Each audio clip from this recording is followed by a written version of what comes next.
Hey, Max, you know how sometimes you'll see like a triad relationship that got together for all the wrong reasons, and all you can think is, that's not going to end well? Yeah, sure. Yeah. Well, it may surprise you to know that that's basically the central plot of my book. Is that horror? I mean, sometimes it's a train wreck.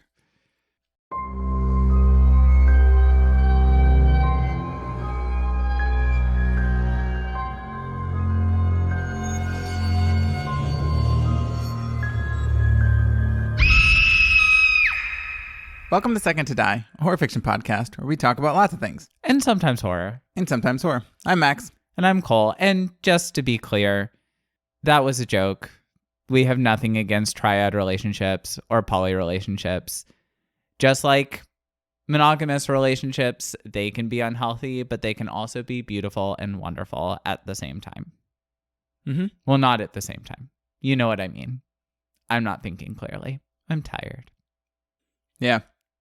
I mean, I think what you were referencing is that, sometimes instead of a couple actually falling in love with another person, they just want to try adding some spice into their sex life and then they take it too far. Yep. Anyway. That doesn't sound like horror, but, well, actually. It certainly can be. It's not like the actual central plot line. I don't know. I just wanted to come up with an opening for the episode. I like all your openings. Anyway, before we get to my book. And on that note, what am I talking about today? I'm talking about a movie. Surprise, surprise. I'm talking about, I think, the earliest movie I've ever done. It is exciting. I'm talking about my first actual legitimate B movie. And I'll explain what that means in a bit. But it is called Cat People. Ooh, oh my God, I love cats. It is, well, this is not about people who sit around watching videos of cats fumbling around in pajamas or anything. This is... Wait, I'm sorry. You've seen a video of a cat fumbling around in pajamas and you have not told me? I really only send you puppy videos. I know. And goat videos. Videos. We do send those. If y'all haven't experienced the magic of baby goats, you really should just Google baby goat videos. Anyway, so this movie was made in 1942. What an interesting time for the world that was. Boy. For context, if people didn't know, 1942 was kind of the Second World War, sort of winding down, but still going pretty strong. D-Day was 1944, so for reference, we're still like, bad things are still happening, but we're making movies about cat people. I mean... Sometimes you just need art to help you get through the tough times. And then sometimes you cut all the funding for art programs in schools and just see what happens. Yeah, well, okay. So, anyway, let's get on to this. Too real and not actually funny? My bad. All right, so this movie was directed by Jacques Tourneur. This was produced for RKO by Val Lewton. I'm going to get to that in a moment because people may be thinking, that sounds really familiar. And I'll explain a little bit about it in a bit. I think I speak for all of us when I say that doesn't sound familiar. Well, RKO is actually referenced multiple times in the Rocky Horror Picture Show. Oh. Which I know you've seen. Okay, yes, I've seen it. Much like Silence of the Lambs, I was in my first relationship. My boyfriend at the time was sitting on my lap. I had other things on my mind. Okay. I mean, is there ever a time somebody isn't sitting on your lap? I feel like it's like every single time we talk about movies, but... I'm very small, so it's actually not that often. I would literally smash you. It's okay. What a glorious way to die. Anyway. Okay, so this movie... like I said before, is a true B movie. What does that mean? I've referenced B movies before because some people think that B movies are literally just low budget movies. That is not what a B movie is. Although, I'll give this caveat. If you want it, it's kind of, the term now is a lot more broadly used. If you want to use the term to reference a low budget movie, you can do that because language is a living thing and definitions do change. But for people that are interested in what a B movie originally meant or what the normal meaning was, a B movie is actually a low-budget commercial motion picture, not an art house film, not an independent film, not just a random super low-budget movie. Essentially what it was is you would have these studios that would have their super like blockbusters, and then they had like a second studio that was making much more lower budget films, but still under their umbrella. And those movies would be less publicized and usually end up as the bottom half of a double feature because double features were a thing back then. So kind of like how publishing houses will have like smaller imprints. Yes. And the music industry does the same thing too. They have B-sides for music, which now doesn't really happen because it's all digital. But before it was like you could turn, I don't even know, to be honest, records over. I think it was either tapes or records. It's like you turn them over and they play like a different thing. I think both. Okay. I don't, to be honest, records are before my time, so I don't know. But, and to be honest, the cassette tapes that I would listen to were not like that either. CDs were basically the thing when I was younger. Like I remember making mixtapes, but I don't remember buying cassette tapes, if that makes sense. No, the only cassette tape that I ever owned was the Lion King soundtrack when I was like 6. I got it for Christmas. Yeah. So that's what a B movie is. Early B movies were usually like genre movies. The biggest ones originally were Westerns, actually. They were a big staple. And then in the early 1950s, sci-fi and horror became the most popular B movies. They are also usually shorter than the regular movies. They run generally less than 70 minutes. Oh, wow. Okay. Yes. Does like film noir fall under that? So film noir, this is not in my notes. You're just getting my trivia thing. Yes and no. Film noir did end up being made by these B movie studios as kind of part of it towards the end of B movies being a thing. Okay. So basically what happened is B movies died out when television started to kind of come into the picture in the late 50s because the studios that were making B movie productions shifted to making television productions. And in a similar fashion, film noir was kind of part of that. And so you could categorize it as like the B movie genre because I do think that it was a lot of those early film noir movies were made by the same studios. I think as B movies were kind of dying out, they kind of shifted and branched off into different things. Well, the reason I asked that, gentle listener, is my coworker, Denise, actually just launched her own podcast where she talks about noir films. It's called Infinite Noir.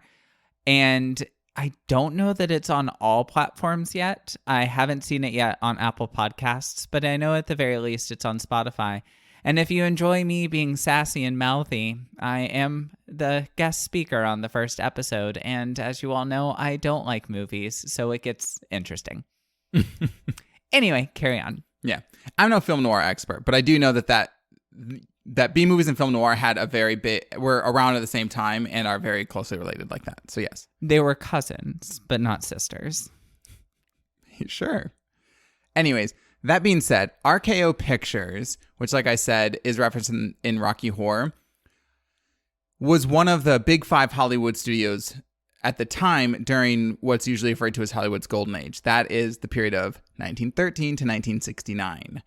But more than any of the other big 5 studios, RKO relied on B movies to fill its production schedule and was most known for B movies. So, that being said, Val Lewton, who was an RKO producer, specialized in B horror movies and focused on moody atmospheric work. Cat People was his first film with RKO. I just get really excited every time you say cat people. I'm sorry. Okay, gentle listener, I love cats so much. I just really like cats, okay? Yes, you do. I am that person who watches cat videos, and when they're so cute, I start crying because they're just too cute. Well, this movie, we'll see what you think of it. I mean, it has to do with cats, kind of. Yeah, I mean, it does. But anyways, also, if you're wondering so of course, this is 1942. This movie's in black and white. That should be apparent.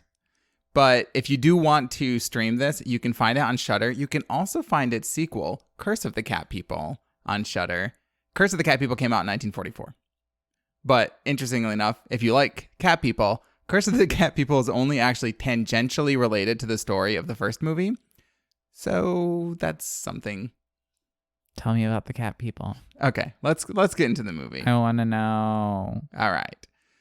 So the movie opens up kind of in an obnoxious way with basically like a fake quote by one of the characters in the film. But the quote is, "Even as fog continues to lie in the valleys, so does ancient sin cling to low places, the depressions in the world consciousness." And it's attributed to a book that doesn't exist called The Anatomy of Atavism by Dr. Lewis Judd. He is a character in the film. He is a psychiatrist, but whatever.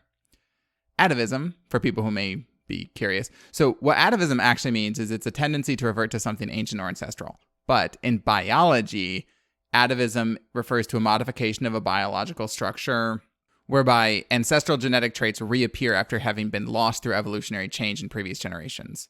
This feels very The Resurrectionist. Yeah. Quotes by a fake scientist. His whole theory that like physical mutations were like genetic history reemerging. Yeah, it, to be honest, doesn't 100%, it's not really that relevant to the film. It kind of is, but not really. I'm wondering if I should even just give like a summary and then talk about it, but I'll just talk about what happens. I'm going to try to get through this pretty quickly. The film, so it is atmospheric. It is kind of what I expected for a film from the 40s, like a horror film. It is definitely more atmosphere and psychology because special effects were just like not really a thing back then. So it wasn't about gore and jump scares and things like that. It was much more just kind of like a slow build. And the slow build is done pretty well in this movie. The climax is like real medium, but anyways, let's just continue. So then we're at a zoo and we see a panther in a cage. We meet the main character. Her character's name is Irina Dubrovna. She's played by Simone Simon. That is her real name. She is a French actress. It is her real name. I looked it up. She's a French actress. She plays, so her character, Irina or Irena, is supposed to be Serbian in the movie. Her accent is just French though. But I guess they were like in the 40s, they're like, whatever, she's going to sound foreign. Throw it in there. She's Serbian. So that's that. Oh boy. So she's sitting there and she's watching this panther. She goes to this zoo like an uncomfortable amount of times in this movie to watch the panthers. And the like guy who works at the zoo is always just like, oh, hey, what's up, girl? He's not like, you come here an uncomfortable amount of times. But, you know, whatever. Everyone was friendly in the 40s to certain people. Anyways, so then she basically... So she's drawing a sketch and she doesn't like it. So she crumples it up and she tries to throw it in the trash can, but she misses because she's a girl. And so this guy picks it up and points to basically this like no littering sign kind of thing. And he puts it in the trash can and then he goes to talk to her. Because he's a man. Right. So he goes to talk to her and she's finishing another sketch. She doesn't like that one either. So she crumples it up and she's going to throw it, but he takes it from her and he throws it and he gets it in the trash can because he's a man and he can do those things. So... Her delicate lady wrists just can't handle it. Yes. But she's obviously so impressed by him. He's also like handsome. He's handsome in that like generic 1940s leading man kind of way. Which is very handsome, to be clear. Yeah, no, he is handsome. I didn't look up to see what else he's done. He is like the secondary character, so I'll just say his character's name is Oliver Reed, but he's played by Kent Smith. I didn't look up Kent Smith. I don't know what else he's been in. Probably a lot of stuff. So, anyways, Irena is so impressed that she invites Oliver to tea in her brownstone, which is fucking gigantic.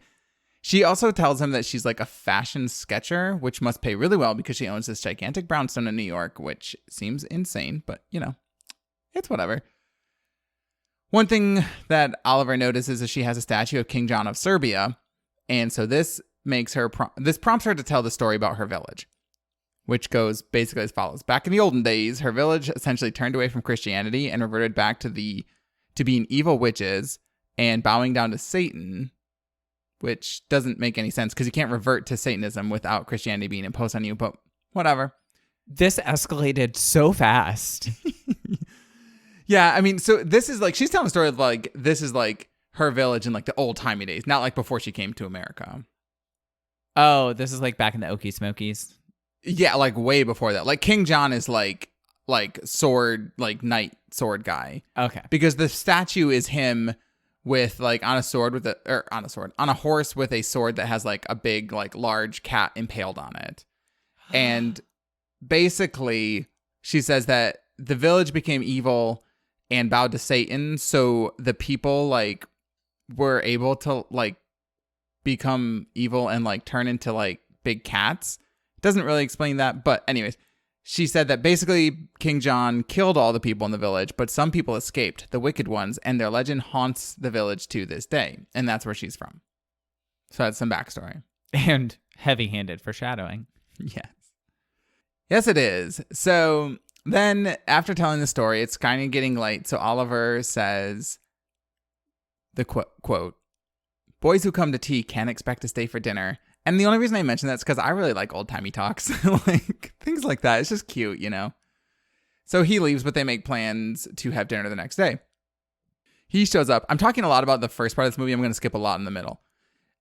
He shows up and brings a present. What kind of present do you bring for basically a second date / first dinner date? Well, he brings a kitten and a shoebox. That is a wholly appropriate gift. Kittens are always welcome. Well, the kitten hates Irena and like starts freaking out about her. That's fine. My cat hates me. I still love her. Well, Irena doesn't want the cat. So then they have to go to the pet store to exchange it, and they end up exchanging it for a bird. Which, you know how I feel about birds as pets. Let's move on from that. So that night, obviously, they're still hanging out, and Oliver had fallen asleep on his couch. He wakes up, and Irena is like staring at him, which is creepy, but I do that too all the time, so not that creepy. And then he's like, this is date 2. Let's keep this in mind. So then he's like, "Do you love me, Irena?" Red flag. Red flag. Run away, girl. And she's like, "Yes." And then he's like, "I love you too. You know what's funny? We've never even kissed." And it's like, that's what's funny about this situation? No. If this were a modern movie, they'd be posting fucking pictures on Facebook. Like, "Found my soulmate, blah, blah, blah." Met the love of my life for the 4th time this year. Yeah. What could possibly go wrong with this marriage? Obviously nothing. Is divorce in their future? We don't know. But you'll find out in about 5 minutes. So then Irena is like, "I've lived in dread of this moment. I never wanted to fall in love with you." And it's like, you mean like since yesterday you never wanted to fall in love with him? Oh my God, you're right. Oh, it's kind of like how you just have to remind yourself that this is just... Right. So then it kind of comes out that this is like a problematic theme of this movie. It turns out that the curse of the village, or the story of the village, is that when women are like, when their passions are aroused, then they turn into cats and kill the person that aroused them. So she's scared to fall in love because if she kisses him or gets aroused, then she thinks she's going to turn into a big cat and kill him, which is like not even remotely like metaphoric at all. I mean, it's literally like women need to be scared of their passions. To rant or not to rant? Briefly, I hate this. Here's why I hate this. Not only is it saying that women should be scared of their passions, but it's also saying that women should not feel that sort of arousal and passion, which is encouraging men to want to have relations with these women despite them not feeling any passion towards them, which is rape culture. Yeah. I hate it. I mean, yeah, it's a bad theme. It didn't even seem that subtle to me. So, anyways, let's move on. Let's see where this goes. So, he basically tells her that the tales of her village are just fairy tales and that she's normal. Oh, keep in mind, still the second date. He has to remind her that she's just a normal girl who's going to marry him. Y'all met yesterday. Yeah. So then the next scene, they're having like a wedding dinner because I guess they're married now. And he takes her to a Serbian restaurant, which is fine. And this woman comes up, and they had remarked about how this woman looks like a cat. She's not like wearing like affects makeup. She just is like, some women kind of have like almost these like feline qualities to them. She has a little bit of that, and the way they do her eye makeup makes it like very like, I don't even know how to describe it, but cat eye makeup. Yeah, but it's not really cat. I mean, it's not like a cat eye like people would think now, because people weren't doing that back then. I don't know. I don't even think in the 40s that cat eye makeup was like a thing yet, right? Isn't it like a 50s thing? I have no idea. I don't know. I don't wear makeup, but whatever. So anyways, so people say that she looks like a cat. I didn't actually necessarily think so, but like, whatever. She comes up and she says a word in Serbian to Irena, and Irena says that it means sister, and she gets all freaked out about it and keeps going on and on about this curse and how scared of it she is. So Oliver sends her to a therapist. Dr. Judd. We gotta treat that hysteria. Yes. She basically reiterates with Dr. Judd that she's scared to get aroused. Dr. Judd makes this really inappropriate comment about like, well, why doesn't he, like, what if I kissed you right now? And she's like, I don't want to kiss you. And so she leaves and she doesn't go back. Good. Well, she doesn't go back at that point. Oh. So then we meet, well, we've met her before, but I didn't mention her. Oliver has a coworker, Alice. Alice is a super messy bitch who basically at the water cooler, which, by the way, they're smoking at the water cooler in the office. It is one of the weirdest things to see people smoking so much in these old-timey movies. They smoke fucking everywhere. And like people will be like cleaning up a restaurant with like a cigarette hanging out of their mouth or like mopping the floor with a cigarette. It was just weird. But anyways, Alice basically confesses to Oliver at the water cooler that she is in love with him. Oh, she's that kind of messy bitch. Okay, I was about to say I love the messy ones, but not that kind. No. No. And she's like, I shouldn't tell you this because of Irena. And Oliver's like, I don't even know what love is anymore. And then they end up going to dinner that night, and Irena sees them. And so what's a girl to do? Because Irena is not having this. So the first thing she does is she calls Alice's work late at night when she knows only Alice is there, and then just basically doesn't say anything when Alice picks up the phone, and Alice starts to get a little bit like nervous about it, and then she just slowly hangs up the phone. That's phase 1. Phase 2 is Alice is walking home, and Irena follows her and kind of like makes noise to make Alice think she's being followed, but doesn't actually like ever be like let herself be seen or whatever, to make Alice think she's kind of going crazy. Then later on, Alice is in a swimming pool and she's kind of being terrorized by these like cat growling noises, and she's like really freaking out, and she thinks somebody's trying to kill her, and she's screaming. So the pool attendants like run in from the other room, and as soon as they run in, Irena was there to visit her. Irena turns on the lights and is like, girl, what's wrong? Why are you screaming? When it was like obviously her the whole time. Yeah. So she's kind of making Alice go a little bit insane. I thought they were going to go more with that storyline, but they didn't. It was just like her like fucking with her a little bit. So then Alice goes to Dr. Judd and basically tells Dr. Judd that she thinks Irena is telling the truth about being a cat person, because she's like, I think she's stalking me because she found out that I'm in love with Oliver. Dr. Judd's reaction is basically what you would expect. He's like, oh, how charming. This is so cute that these two women think this thing. Ha ha ha ha ha. Doesn't obviously take it seriously at all and like completely blows her off because women can't have opinions. So. Oh, God. All right. So getting to the end. Oliver basically comes to tell Irena that he's fell in love with Alice and that he wants a divorce. Irena does not take it too well, but kind of is okay. She ends up kind of like, well, she has to sit down on the couch first.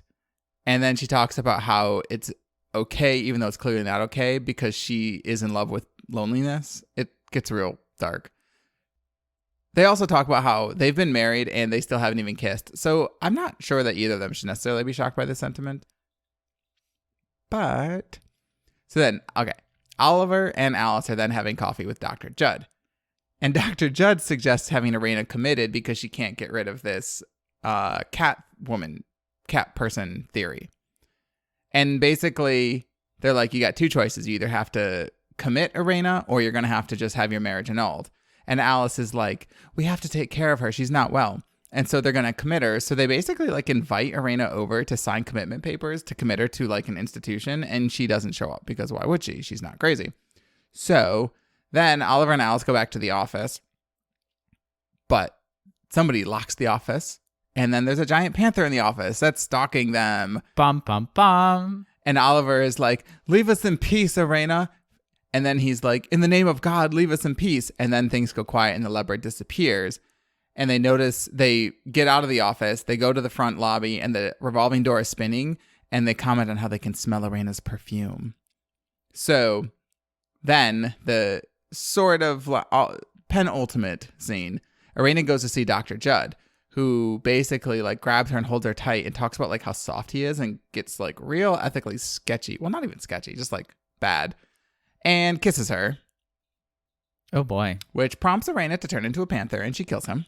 Because of course, if you kiss a woman, whether or not she wants you to, she's gonna get aroused. Yeah. So he kisses her. She turns into a panther. She kills him. So then the basically final part of the movie is Irina goes back to the zoo, and the zoo leaves the key to the panther cage in the lock, because that's definitely what zoos do. So she unlocks the cage and opens it up and lets the panther out, and the panther promptly runs away and gets hit by a car and dies. What? Oh my God. I didn't really get what that was, but then when the panther runs out of the cage, it knocks Elena over, and the panther is dead. And then they also like cut to a picture of Elena, and Elena is now a panther, but also dead. And you know it's her because her coat, her like black fur coat that she wore through the whole movie, is on the panther corpse. I think she had been stabbed in the bout with Dr. Judd, because they do mention about how his sword cane was broken in half, but they never showed her, like, they never showed it in Arena, but they kind of allude to maybe the fact that like he had used the sword cane on her. Interesting. Yeah, I didn't get it. Anyways, so Arena ends up dead, and also the zoo panther ends up dead for some weird reason. I guess because like in the end, like she's watching this caged panther. Okay. This would be kind of part of my final thoughts.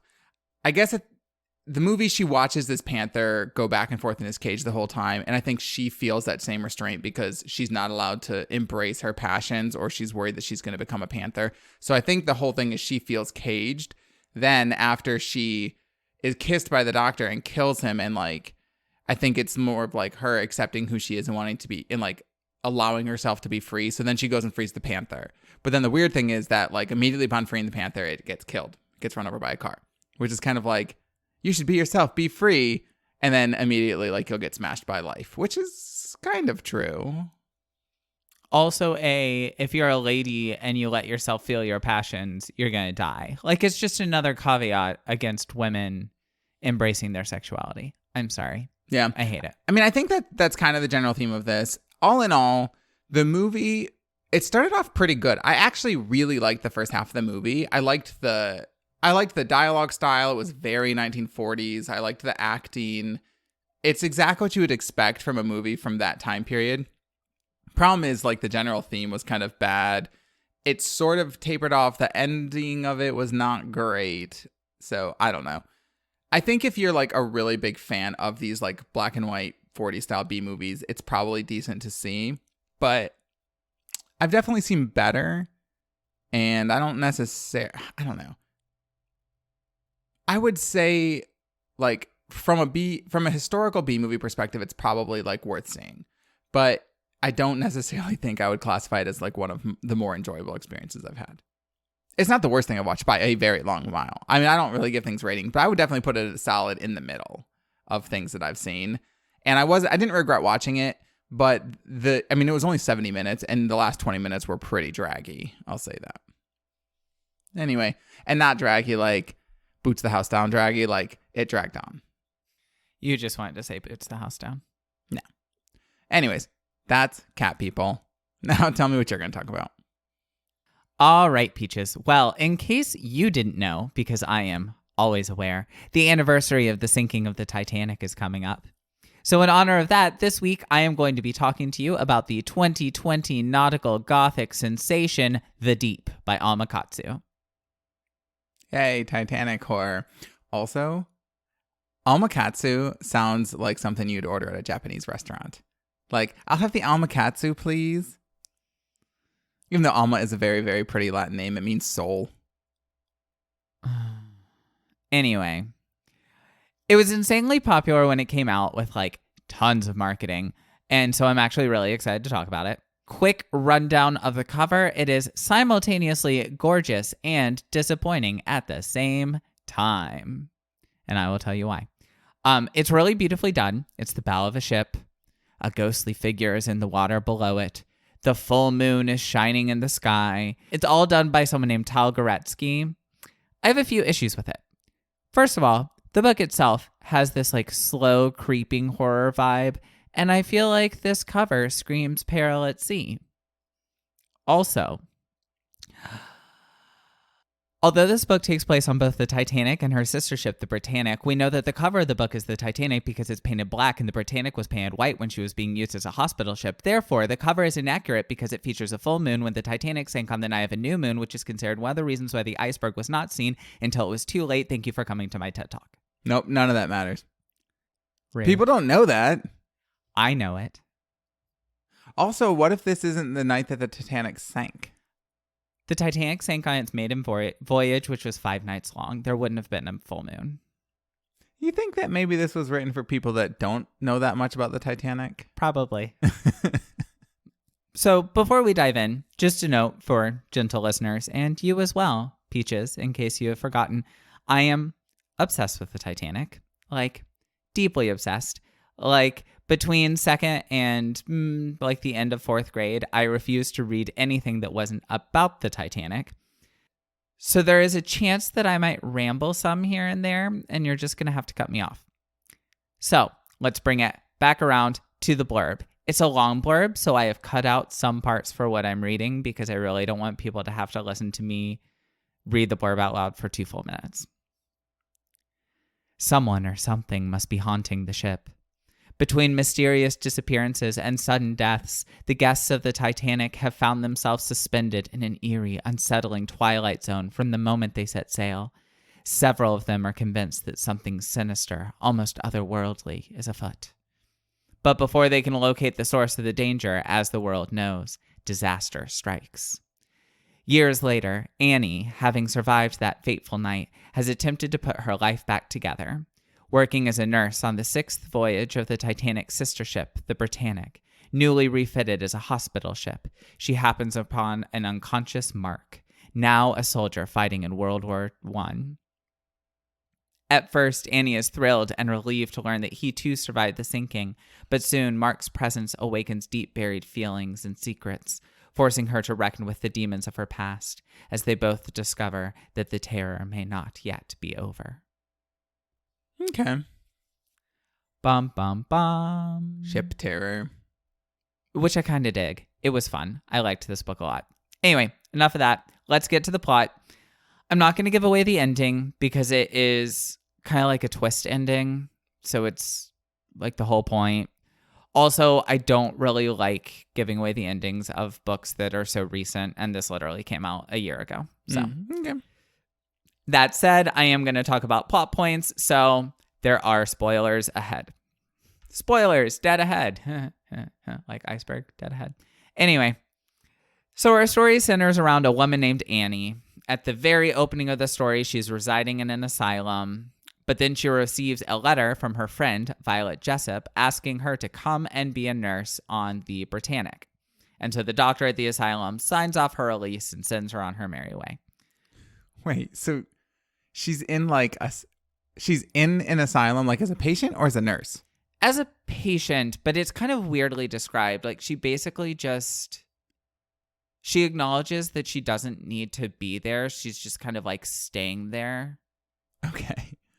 Because I was going to say, that seems weird to be like, yeah, you know how I'm in this mental institution? My friend wants me to be a nurse. I think I'm going to go do that instead. And the doctor's like, all right, no problem. The doctor actually makes her go. She doesn't want to.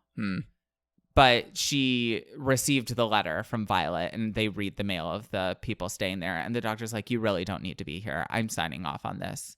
Go. Okay. Go forth and nurse. Fun side note, Violet Jessup, as well as many of the characters that we encounter, was actually a real person.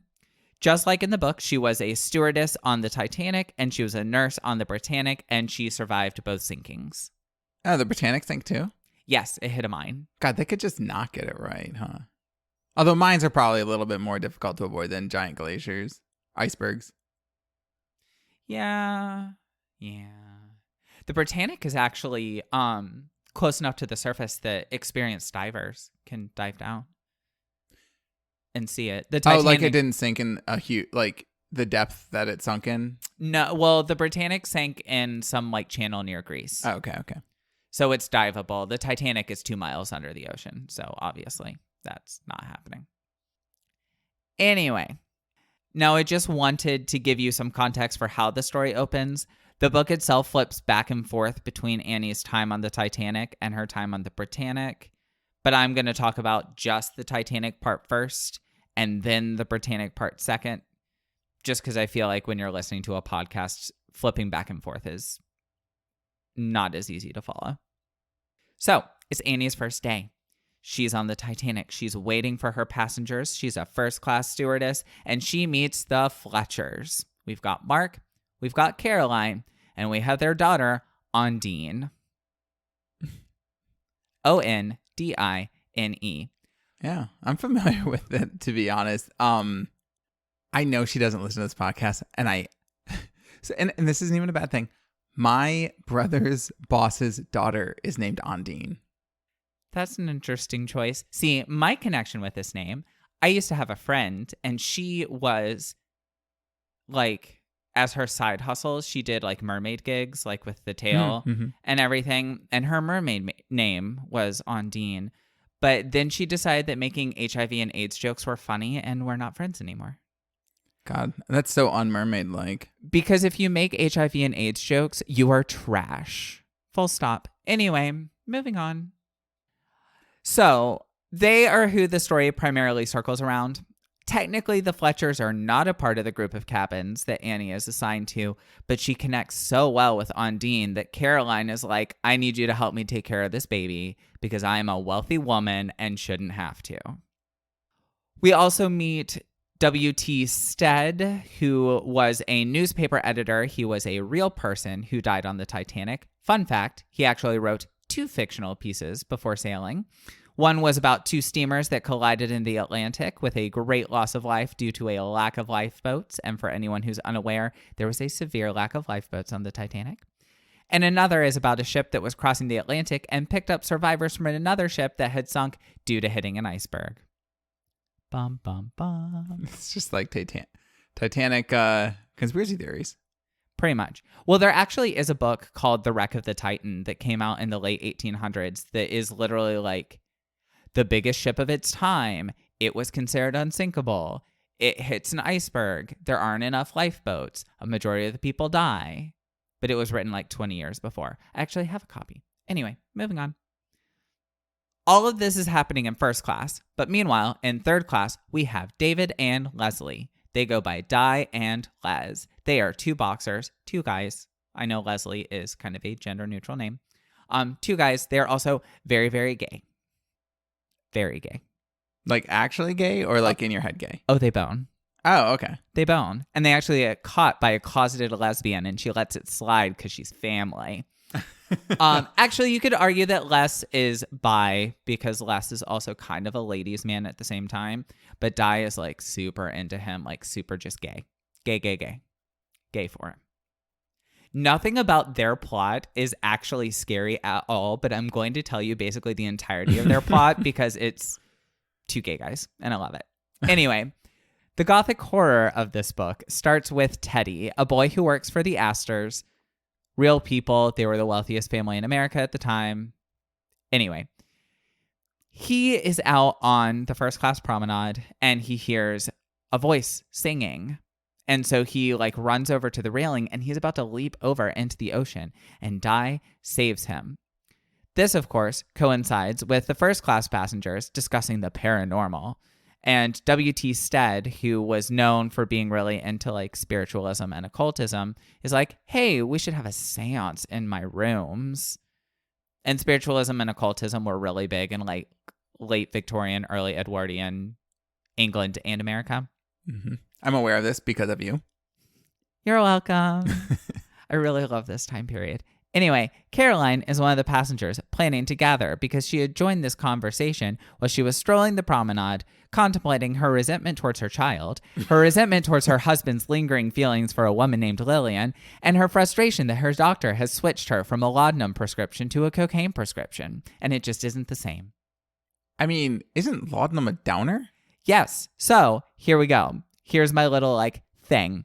I don't remember if we've discussed this before because we've done some gothic horror, which often takes place in Victorian times. But laudanum is literally an opium tincture.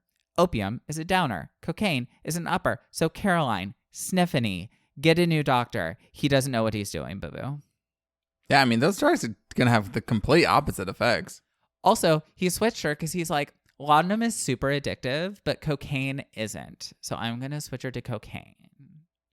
Also, it kind of sounds like she has an anxiety disorder, and I'm not sure cocaine is the solution for that. Well, she's got the hysteria. The womb is just wandering about her body. It's so funny, though, because back then I feel like they thought cocaine was sort of like a cure-all, which clearly isn't true. Just do some cocaine about it. It's fine. Yeah. So Horace goes about how you'd expect. At first, everyone thinks it's silly, but then serious stuff starts to happen. But it's all interrupted when Annie bursts in to tell Madeline Astor that Teddy is having a seizure.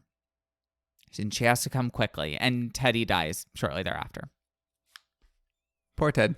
Poor Teddy. A crewman who was preparing Teddy's body to be let go to sea gives Annie this brooch that Teddy had in his pocket that was Caroline's brooch. And Annie just holds on to it. It's fine. So I'm going to hop, skip, and jump forward through a lot of this simply because this book is full of plot and I neither want to spoil it nor do I want this to be a 2 to 3 hour episode. No one wants to listen to me talk for 2 to 3 hours. Some highlights from the Titanic portion. Di and Les start running a con wherein Violet lets them into first-class rooms. They rummage for letters and such. Les pretends to be psychic with what he learns from these letters, and then they charge the first-class passengers for further predictions. That's clever. It is very clever. During this scam, they learn that the Astors keep thousands of dollars in cash in their storage, so they blackmail Mark into going to the first-class storage to steal it for them. Mark has a gambling addiction, and they caught him betting Caroline's jewelry in a card game. So that's how they blackmail him. Because Di and Les are third-class passengers, but because they're kind of boxing celebrities, the first-class passengers just really like them to be there. But in this really gross, not seeing them as people, they're almost seen as this exhibit of fitness. I don't know. You mean kind of like how rich people treat POC sports players? Exactly. Actually. Oh, God. Yeah. Mm-hmm. No, pretty much exactly. Sips tea. Meanwhile, the tea. The first-class passengers are shaken by stolen items, the psychic predictions, and Teddy's death.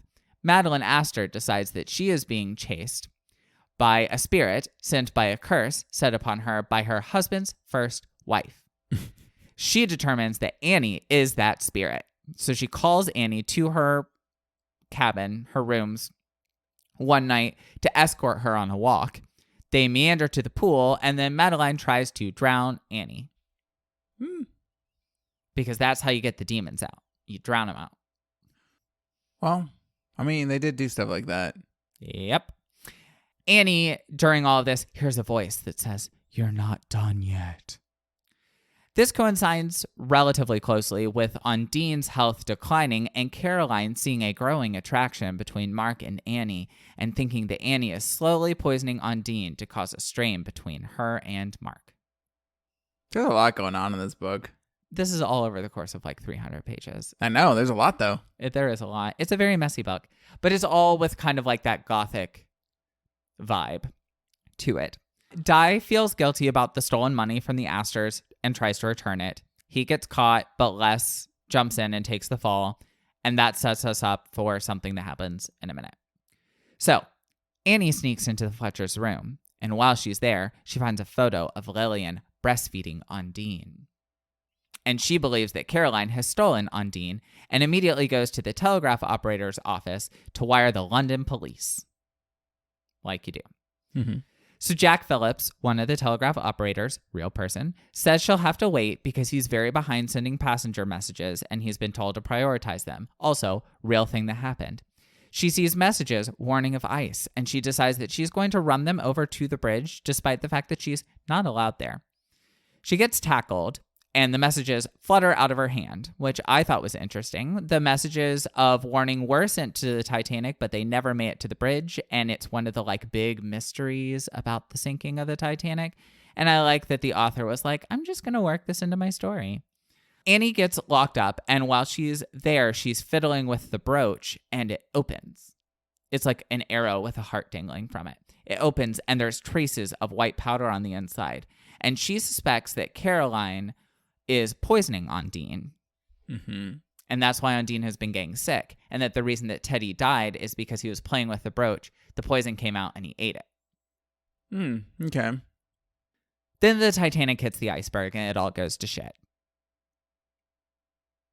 I actually really enjoyed that the author doesn't linger too much on the sinking here. She gives us plot with the sinking in the background. So, tying things up real quick. Di lets out Annie because he's looking for Les, but it's actually Madeline Astor who lets Les out, but they all kind of reunite up on deck. And there is a lifeboat that needs a man to row, but they only have room for one. And so Les shoves Di into the boat and then demands that they lower it, because he's been in love with Di, just as in love as Di has been with him this entire time. But then Les dies. He drowns and dies. But you know I love a tragic love story. So Annie ends up at the same boat as Caroline. Caroline topples over the edge, and Annie leaps in after her. She keeps seeing Lillian's face flash over Caroline's, so she thinks that Lillian's ghost is taking over Caroline to try and drown the baby. Annie rescues the baby. Caroline dies. Now we jump to the Britannic, because it's basically like the final Titanic chapter. As we know from the blurb, Mark is wheeled in as one of the patients. When he comes to, he's unresponsive, but having seen Annie, requests another ward once he's able to talk. So what's a girl to do? Well, she straps him down while he's sleeping, and she just sits tight and waits for him to wake up. Okay. And he wakes up, and she's like, no, it's fine. I just want to help. And he's like, you tied me down. She's like, no, it's fine. I just have some good news for you. Your daughter's alive. Because she didn't even know Mark was alive. So clearly, like, Undine was sent off to an orphanage, which, early 1900s, that was a rough time to be in an orphanage. I don't think any time is a great time to be in an orphanage, but, you know. Wasn't that like Oliver Twisty times and stuff? Oliver Twist was like 1800s. But yeah, in general, that's the general idea. He basically just tells her to stay the fuck away. But while strapping him down, she found Lillian's journal, which Mark has been carrying with him all this time. Turns out that he and Lillian were a couple. She worked for Caroline as a seamstress. And once Lillian found out she was pregnant, Caroline took them in. And all three of them lived together. Then she offered to adopt the baby because she found out that Lillian didn't want her. Oh, Lillian didn't want the baby. Yeah, Lillian didn't want her. Lillian didn't want the baby. Caroline couldn't have kids. So she was like, I'll take your kid. But then Lillian suspected that like Caroline and Mark were a thing and were just going to like flee and leave her behind. It was messy. There's more tea there, but it would reveal a lot about the final parts of the plot. And actually, that's about where I'm going to leave off, because the rest of the plot is the twist at the end. And I've actually left out almost every single hint at the twist because I don't want to ruin it, because it's a good book and it's a recent book. But sadly, that's also where like the more traditional, not just atmospheric horror elements come in. So it probably sounds like I've been talking about something very boring for those listeners who are listening for the horror. I was actually going to ask, to be honest. It just sounded like a normal book to me. Like there's no real horror in it. Most of it is the atmosphere. And then a lot of it is the twist. But I don't... Sure. Is it like a ghost story? I've actually left out nearly like every hint of the twist because I don't really want to ruin such a recent book, especially one that I thought was this good. But sadly, that's where a lot of the like really obvious horror elements come in. So that's kind of disappointing. For the most part, though, throughout the course of the book, a lot of the horror comes from the atmosphere, which is kind of hard to convey in this podcast. So it's like everything I talked about, but imagine it in like traditional Gothic horror. Right. But there is a supernatural element to the book. Yes, it's Yeah. just in the end. It's a twist. I can't tell you. I will drop in a fun hint here, though. It is directly related to the twist, so I can't tell you like the exact details. The Britannic sank because it struck an underwater mine, and the author kind of wraps that up into the plot and the twist in a way that I think is kind of cool and interesting. So that brings me around to my rating. I'm actually going to give this one 5 out of 5 poison brooches. I'm telling myself that it's because the entire book is written in that classic Gothic style with a lot of the trademark elements. There's the mystery, the occult, the general creepiness of the isolation of being on a ship. And I know that I read a lot of like over the top in your face horror for this podcast, but when it comes to my own personal tastes, that slow simmering Gothic horror is like by far my favorite. And I love it. That said, I also totally acknowledge that I might be completely biased towards this because I love the Titanic so much. And so this combines my favorite horror style with the Titanic. And so I probably have blinders towards really any flaws it has. It sounds like a you kind of a book for sure. But yeah, so that's the Deep. Hey, well, if you were in the Deep, would you have been one of the survivors? Probably not. The whole like would I die in this one is like weirder than normal. And I feel like it's a really obvious response because likely I would die because I'm not super rich and a ton of the third class passengers died because society didn't and still doesn't view working class people as people, especially when compared to the wealthy. That said, I don't think I would have died for plot related reasons, which is really what that question's about. Would you die in cat people? No, not enough people die. For one, only really the doctor dies. Well, I guess the main character kind of dies too, but no, the answer is no. Also, I don't kiss people that don't want to be kissed, which is how Irina turns into a panther. But it's also when something stirs her passions and you are really good looking. So. Mm-hmm. No. I mean, there's not a lot of death in this, but that's a definite no. Well, thank you so much for listening. If you'd like to find us on social media, you can find us on Instagram and Twitter and Goodreads at Second to Die Pod. You can also email us questions, comments, concerns, daily affirmations or thoughts. And you can do that at secondtodiepod@gmail.com. And remember, if you can't be first, You can always be second to die.